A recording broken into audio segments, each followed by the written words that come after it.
All right, so good evening to everybody who is here live for this recap recording of documented session number 138, which was done on March 29th, 2024. We are looking here now at the Seven Bowls of Wrath, fourth installment. This is the part B of the second woe. We looked at the first woe last time and part of the second woe. All right. Now, this is the study of the bowls of wrath. Why are we on the woes? Well, two of the three woes come before the bowls of wrath. And we were brought to the woes because the temple in heaven was where the angels holding the bowls came from, just when they got the bowls, right? And, well, we have the procedure steps. I'm skipping that. We started the second woe, and it, of course, wasn't done at that time. Now, when I read it at first, I thought it was done by the end of chapter 9, but no. I'm going to bring up the Bible just to show you all.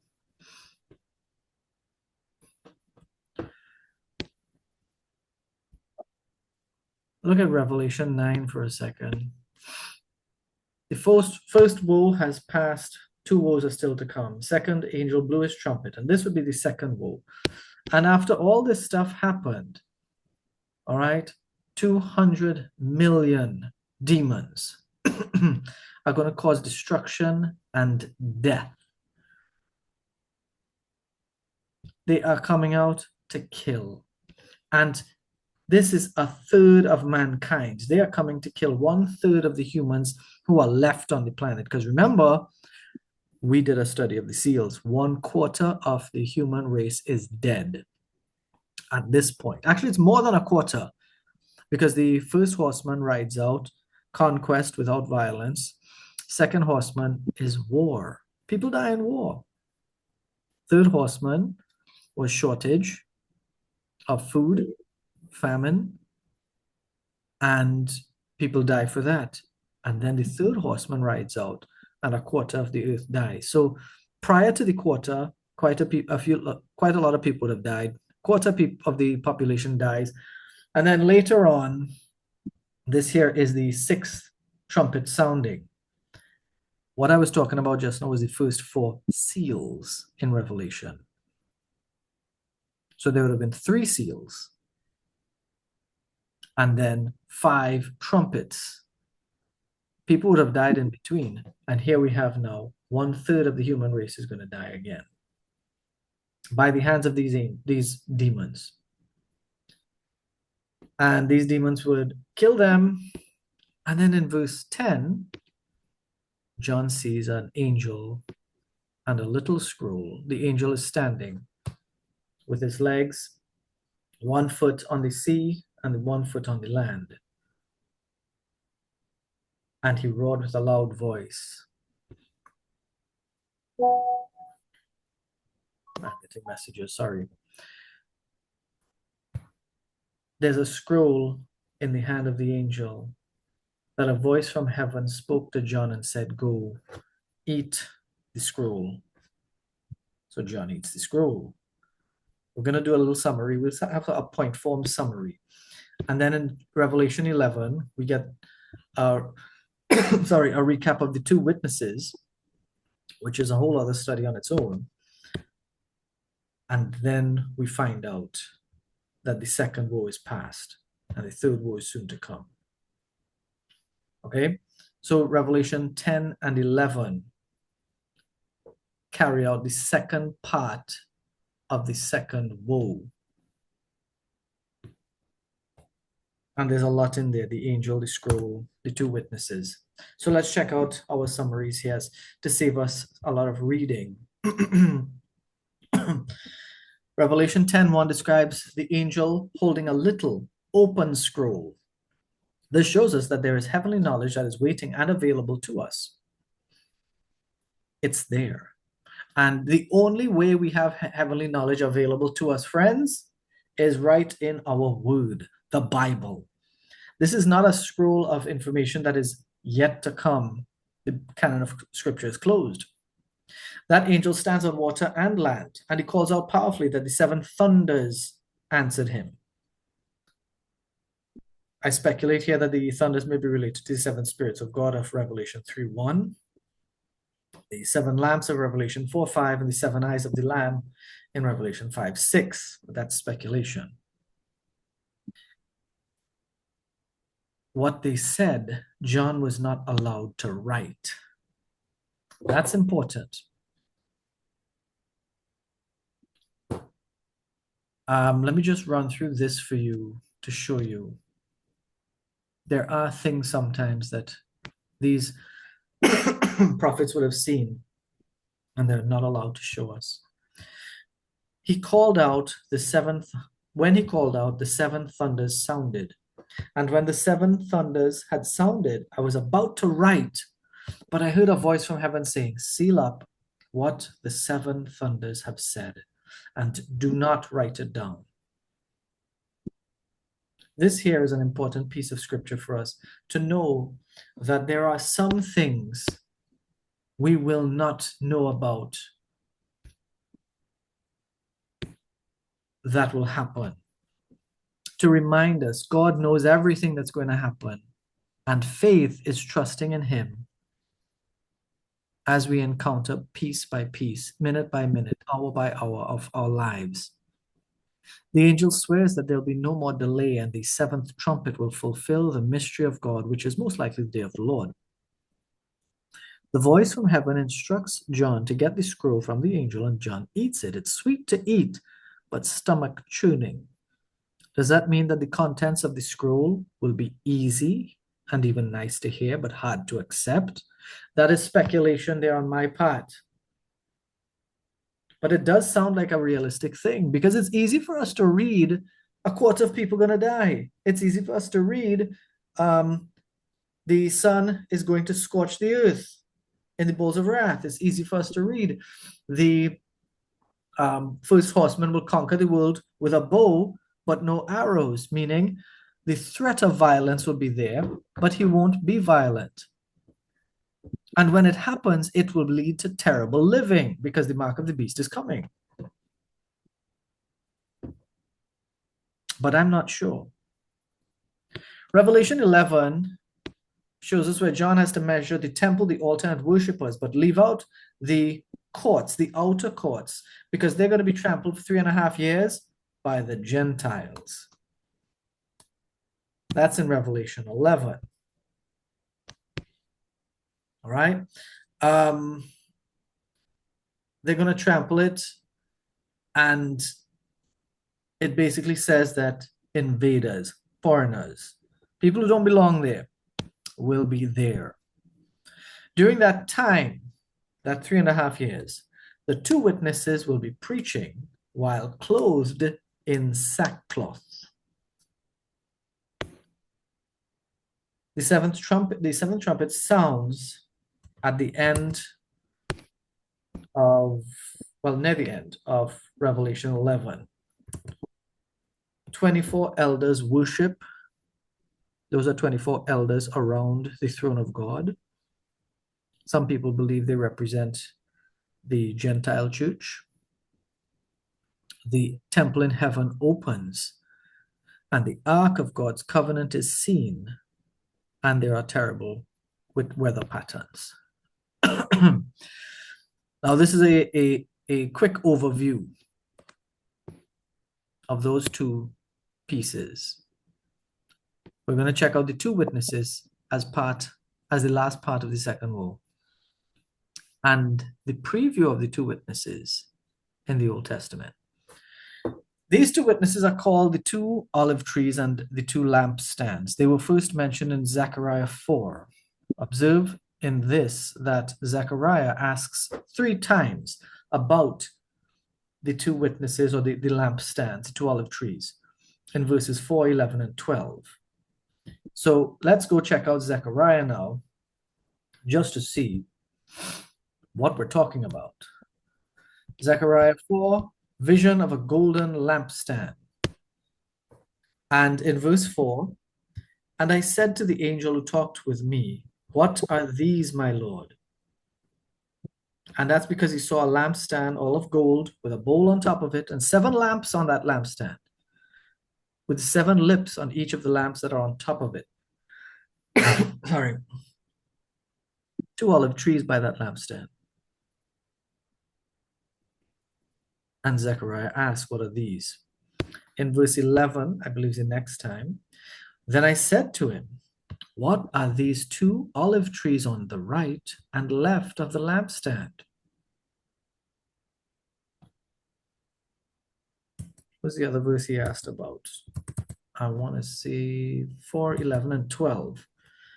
In verse 12, and the second time I answered and said to him, this would be the third time he asked actually, what are these 2 branches of the olive trees which are beside the 2 golden pipes from the golden oil, from which the golden oil is poured out?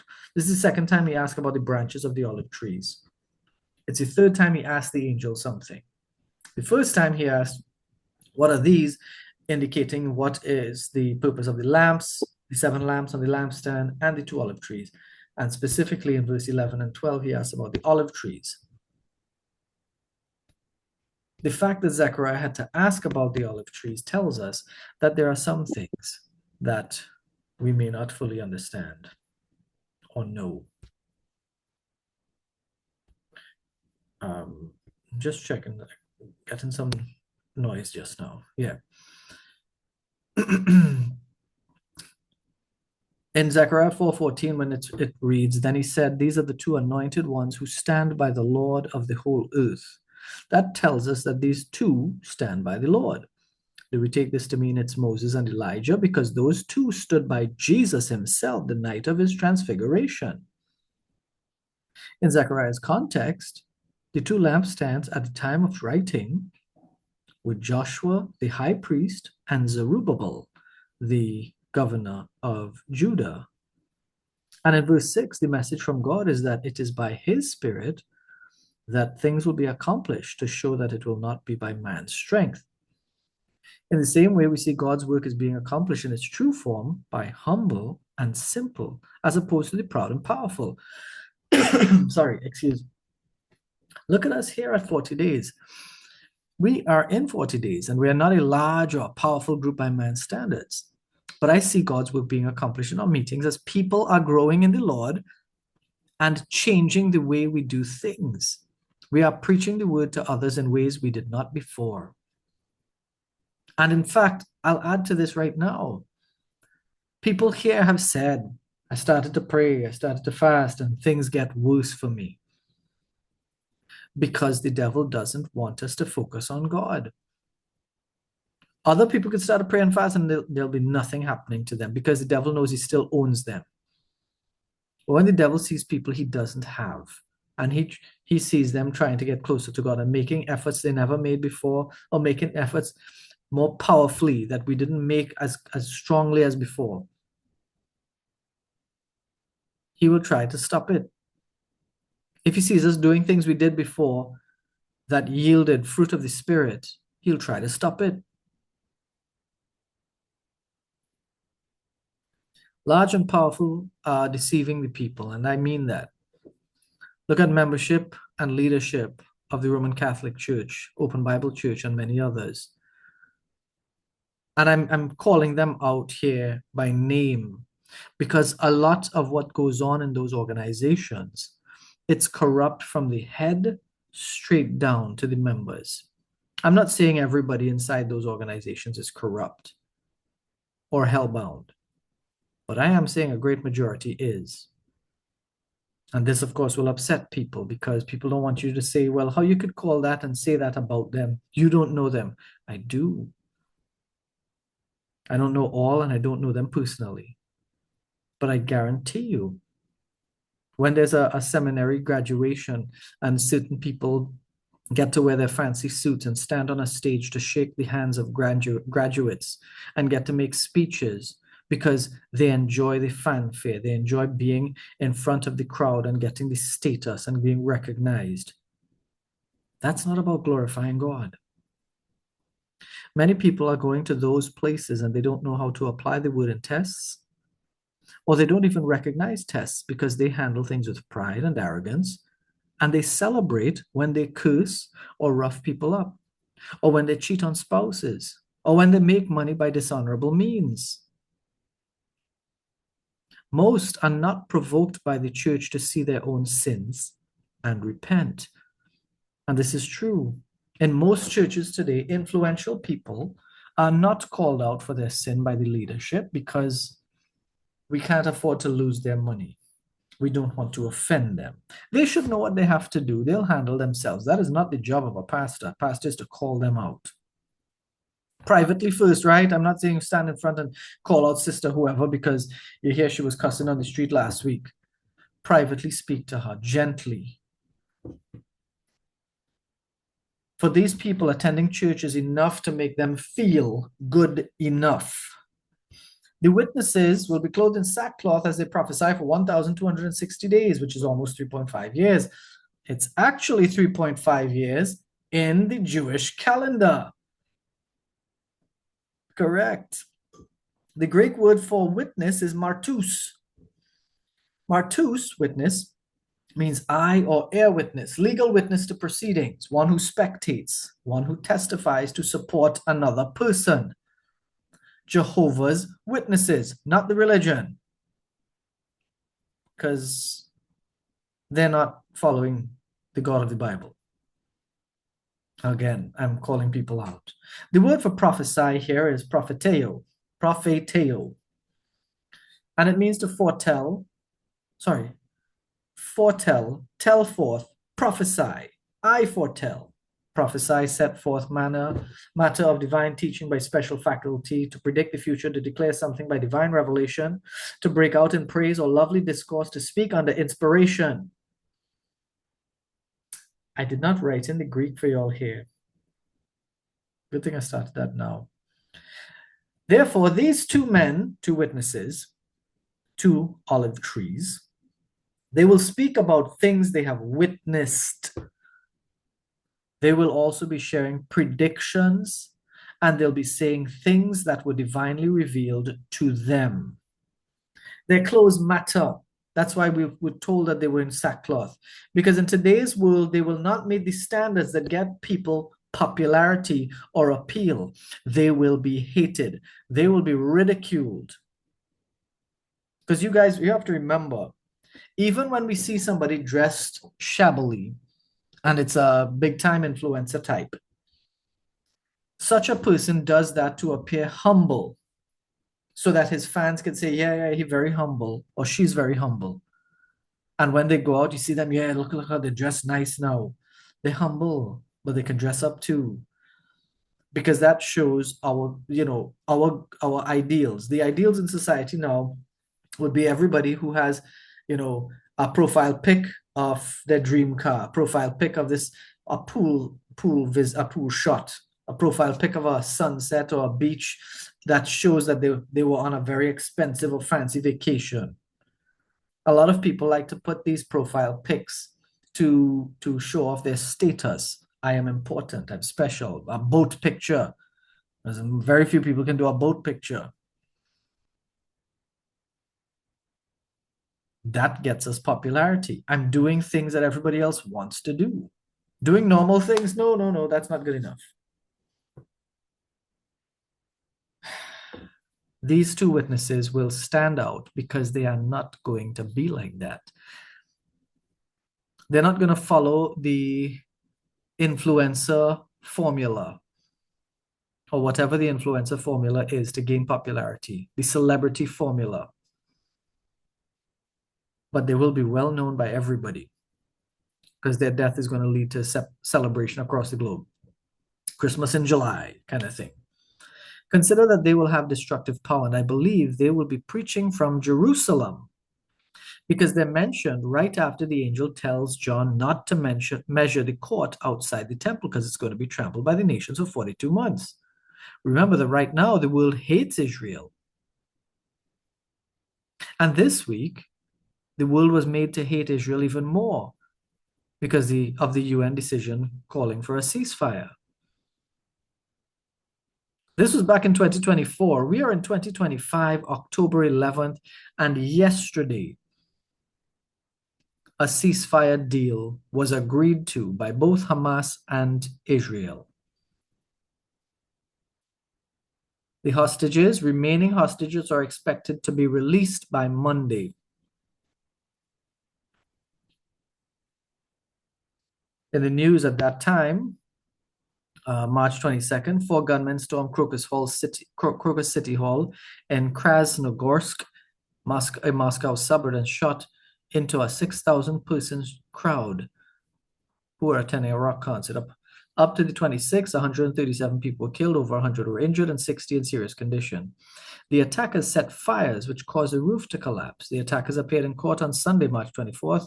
They were badly beaten, and there were leaked videos of torture. The Islamic State group claimed responsibility. Russian officials claimed the Ukrainian involvement, but there is no evidence to support that. March 25th, the UN Security Council adopted a resolution that demanded an immediate ceasefire during Ramadan, with 14 members in favor, 0 against, and 1 abstention, which was America. Israel's biggest ally has allowed this to go through because there is global outcry against the violence in Gaza caused by Israel's work as they try to eliminate Hamas. The world seems to think that a fair exchange of deaths was long past, so Israel is being bad. What I mean by that is, as far as the world was concerned, Hamas stormed Israel, killed 1,200 people, kidnapped some. Israel, you kill around that, okay, you get enough revenge, stop now. It wasn't about the principle. It was just about, okay, so kill some of yours, you kill some of them, and let's have a nice, peaceful, pretend, sanitized world. That's not good enough. Hamas responded to the ceasefire call by demanding 7,000 prisoners be released. Israel's response is to reject the ceasefire call. Benjamin Netanyahu shares Israel's position in that video on YouTube. The response and perspective on the ceasefire is provided by Dr. Baruch Korman from Via After Israel, which is You Shall Love Israel, loveisrael.org. Dr. Baruch points out the hypocrisy as people are demanding respect for Ramadan while the festival of the Lord and the Sabbath were desecrated on October 7th, which is true. October 7th was a Sabbath day, and Israel was attacked. On more than one front, by the way. We keep talking about Hamas, but don't forget that from the north, they were attacked too. Cooper's Corner on March 29th was the right moment to serve the Lord is now and always, for in the right moment, Christ died for us while we are ungodly and sinful and are all saved by the gift of Jesus. We go next time to Bowls of Wrath, session 5, which was part C of the second woe. We didn't even finish the second woe yet. I know we went through some of it, but we were just like beating around. We didn't complete it. So we're going to complete the second woe at our next recording. God willing, we will complete that. So thank you very much to everybody who's here for Documented Sessions recording number 139, the second woe part B, done on March 29th, 2024, and the 4th session of the 7 Bowls of Wrath series done by 40 Days Ministries. Thanks to our live audience. Thanks to all of you who are watching on Facebook and on YouTube. Have a great and a wonderful evening. God bless you and goodbye.